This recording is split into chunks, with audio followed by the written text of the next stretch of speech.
அப்போ ஒரு 10 டயாமீட்டருக்கு எவ்வளோ மீன் குஞ்சு விடலாம் கேட்டிங்கன்னா குறைஞ்ச ஒரு 5000 மீன் குஞ்சு விட்டாலே போதுமானது. அந்த 5000 மீன் குஞ்சுக்கே பார்த்தீங்கன்னா 5000 கிலோ நீங்கள் 1:1 எஃப்சியாக கணக்கு போட்டால் கூட 5000 கிலோ நீங்கள் தீவனம் கொடுக்குற மாதிரி இருக்கும். அதுவே பார்த்தீங்கன்னா கொடுத்தாலே மீன்களுக்கு போதுமானது. இதுவே பார்த்தீங்கன்னா தண்ணியை சரியாக பராமரிக்கணும், ஃப்ளாக் சரியாக மெயின்டைன் பண்ணணும், அதுக்கப்புறம் மீன்களை கிரேடிங் பிரித்து விடணும், பெரிய மீன் சின்ன மீன் பிரித்து விடணும். இது போல் மீன் வளர்ப்பு நிறைய சம்மந்தமான விஷயங்கள் இருக்குது. இதெல்லாம் தெரியாமல் நீங்கள் மீன் வளர்ப்பு செஞ்சீங்க அப்படின்னா கண்டிப்பாக அது உங்களுக்கு நஷ்டம் தான் போய் சேரும். இது போன்ற பயோஃப்ளாக் முறைகளையும் சரி பண்ணக்கூடிய முறையிலும் மீன் வளர்ப்பு செய்கிறதுக்கு நிறைய விஷயங்கள் இருக்குது. ஆனால் இந்த போல் விஷயத்தை தெரிஞ்சிக்காமல் இதுக்கு முன்னாடி பயோஃப்ளாக் பண்ணவங்களும் சரி பண்ணவங்களும் சரி என்ன சொல்கிறாங்க அப்படின்னா பயோஃப்ளாக் அப்படின்னாலே ஃபெயிலியரு, அது நஷ்டம், எனக்கு வரல அது அப்படின்னு சொல்லிடுறாங்க. அதுக்கு காரணமே இந்த மாதிரி சில விஷயம் தெரிஞ்சிக்காமல் இருக்கிறது. அவங்க இவங்க சரியாக கற்றுக்காமல் இவங்க சரியாக பண்ண தெரியாமல் பண்ணதுனால இது தொழில் நஷ்டமான தொழில்னு சொல்லிட்டு போயிடுறாங்க.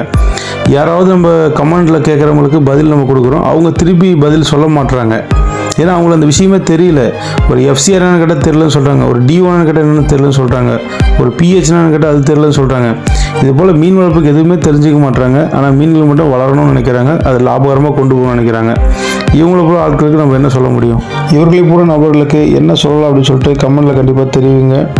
இந்த வீடியோ பிடிச்சிருந்துச்சு அப்படின்னா கண்டிப்பாக லைக் பண்ணுங்கள், ஷேர் பண்ணுங்கள், நம்முடைய யூடியூப் சேனலை சப்ஸ்கிரைப் பண்ணுங்கள். அப்போ தான் பார்த்தீங்கன்னா நம்மளுடைய வீடியோ தொடர்ந்து உங்களுக்கு கிடைக்கும்.